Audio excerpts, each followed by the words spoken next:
चीज सामने आई, अल्ताफ हुसैन साहब का बयान, बड़ा इंपॉर्टेंट, बहुत इंपॉर्टेंट, जिसका इंतजार था। वीडियो बयान आया यार, बिस्तर पे वो बीमार बंदा उठ के, ड्रिपें लगी हुई है, कनोला लगी हुई है, वहां से वो अपने मुल्क की आवाम के लिए परेशान है यार। किसी लीडर का कभी बयान आया? नहीं आया।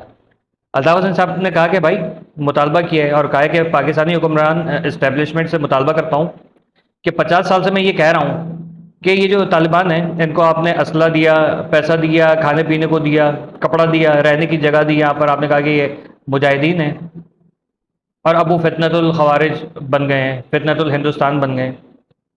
तो मैंने बहुत पहले कहा था कि देखें, ये फ्रैंकेनस्टाइन मॉन्स्टर बन जाएंगे पाकिस्तान के लिए, इनको नहीं आप पाले। जावलक का तो किया धरा हम पाकिस्तानी आज तक भुगत रहे ना, कि उसने मरदूदों को, नमक हरामों को यहाँ पर, अफगानी को बसा दिया था। इन्होंने यहाँ पर क्या किया? मुसलमान भाई